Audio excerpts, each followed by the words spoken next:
This is a video that's been requested by a bunch of you, and it's about bet spreads, right? When should you bet just a little bit, like maybe $15, and when should you up that bet to like $25 or $50, and when should you be firing out the big bets like $100 or $200, okay?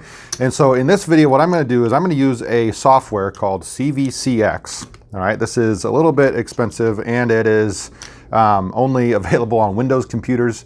There are other alternatives out there, like BJA, or Blackjack Apprenticeship, has a very good betting software as well. It does cost a little bit of money as well. But anyway, I'm going to show you a couple of screenshots so I don't get in trouble with CVCX, just the screenshots, not the live version, and just show you kind of what happens when we change a few variables and how that might affect our bet spread and when we should be betting less versus when we should be betting more. Right, so when you look at this first screenshot, what you'll notice is up here in the corner, this is gonna be a 6-deck game, all right? And there's gonna be 3 players playing, and the rules for this game is it's a H17 and a double after split. There's no surrender, no resplitting aces, and nothing like that, okay? Also, a couple variables that maybe you just sit down at a table and you're not quite sure what's happening. This is going to be a penetration of 4.5 out of the 6 decks, which means there's a deck and a half remaining to be played.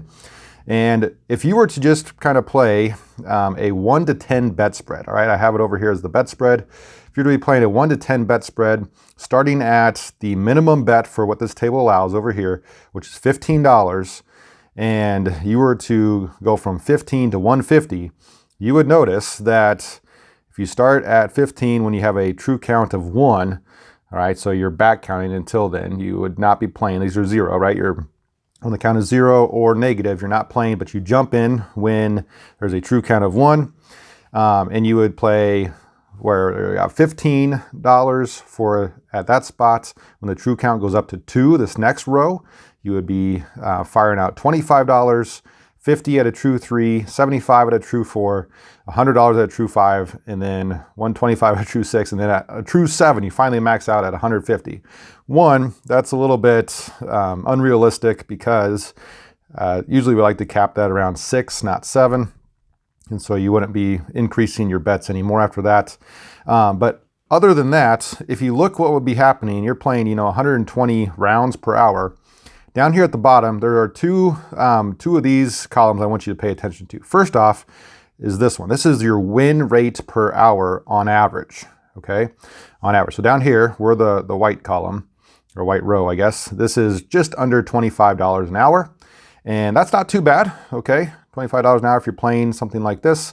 But the more important column to look at is this one. This is the risk of ruin. Okay, your risk of ruin, if you're playing with all these stipulations, is going to be 4%.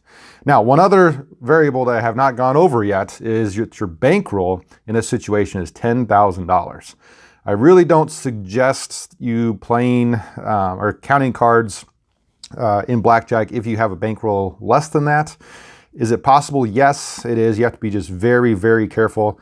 You would probably want to choose a game that has better rules and some things I'll show you here in a second. All right, so that's the first screenshot. The second one, if we scroll down here, maybe you notice that we're only going to be changing one thing in each of these screenshots. So in this one, there's a lot going on, right? There's the thing that I changed is just right here. And that is, instead of in our last screenshot that I showed you, the last situation, it was a penetration of 4.5 decks, which means there was a deck and a half to be played. Here, this is a penetration of 5 decks, so there's only 1 deck left to be played. The deeper the penetration into the deck before the cut card comes out, the better it is for a card counter. All right, so this one is better because it's deeper into that. And let's see what it did. If you remember that last one, we had about a win of $25 on average per hour. Now, you don't get 25 an hour. It's probably going to be winning or losing hundreds, but over the long run, it'll come out to be about $25 an hour. In this one, down here, the win rate is $39 per hour. And also, you'll notice that our risk of ruin decreased to 3.1%. All right, now that's still a little bit high. Most counters that you talk to will say probably their maximum risk of ruin that they want to play with is a 2% or less. Now, it doesn't sound like a lot, right? 2% doesn't sound like it could happen to most of you, but 98%, it's not going to happen. But the 2 that it does, that's not very good. And moreover, the more that you play, and if you were to keep losing, that risk would just keep going up and up because your bankroll would be decreasing. So you have to be just very careful with this, that it is so low that there is zero chance, well, not zero, but usually about less than 2% chance of you losing all of your bankroll. Okay, so this is good. This is a little bit better by having a little bit deeper penetration, but it's still not great. Okay, let me show you another screenshot. Let's say you figure out, all right, this table had 3 people at it. It was a 6-deck shoe. What if it was just me? All right, what if it was just me playing? So if it was just me, a couple things would happen. This would change to be a 1, and then also your rounds per hour would go up. Okay, you can play way more rounds per hour when it's just you and the dealer. And so let's maybe change that to be 150 rounds per hour. And depending on how fast you are, this could be, either faster or slower, more or less rounds. But, so now we have a 6-deck shoe. We're playing 1 spot, just us. No one else is at the table. We found an empty one. We still have a penetration of 5 decks, so there's 1 deck remaining. Our rounds per hour went up because it's just us. However, you'll notice that one thing cannot be true here. Yes, our risk of ruin, I think, went down a little bit, but this right here, this is not going to be true. If it's just you and the dealer, you can't sit out the negative shoes, okay? You have to be able to play those, otherwise there's no cards getting played and the count does not change. You'd have to hope that someone else came along and then left, and you would take their spot again, and that's just not going to happen. There's no one that's going to come just play the negative counts for you. All right, so because of that, that's not realistic. Instead, I changed it to be this. I put in those minimum bets of $15, which would be the minimum on this table. And you'll notice that when I do that, it might seem like, yeah, there's less people there, that's going to be better for us, but the risk of ruin went up to 9%, which is terrible. Okay, you do not want to play that. 9 out of 100 people will lose everything that they have if they sit down at this table. So to mitigate that, let's see if we can change something else. Let's see, this was our same bets from before. When it was at a true 1, we were betting 15, true 2, 25, true 3, 50, and so on. So what if you say, what if I downplay that a little bit? What if I stop at like 75?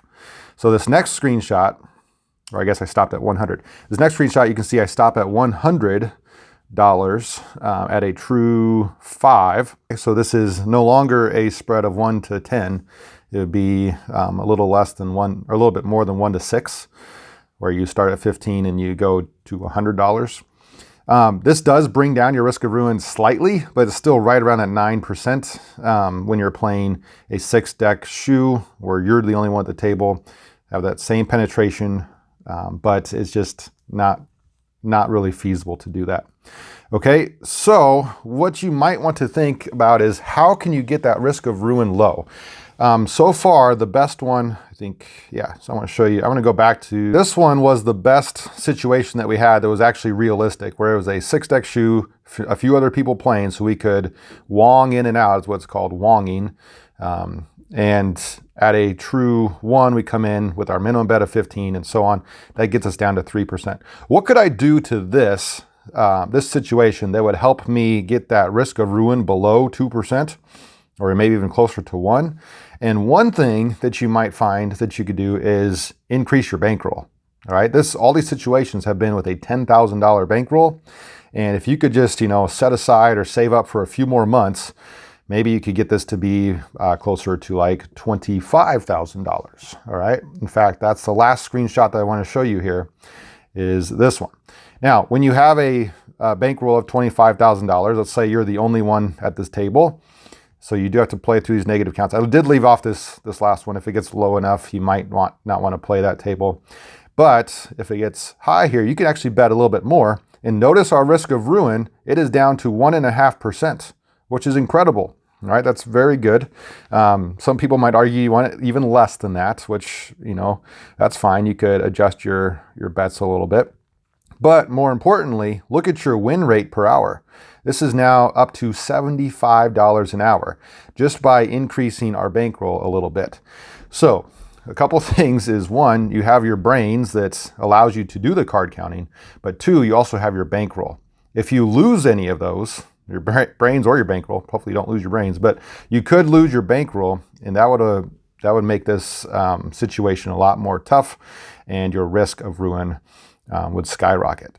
So if you found this interesting, I'm going to go a little bit more in depth on this with some different sizes of bankrolls as well as some other types of rules.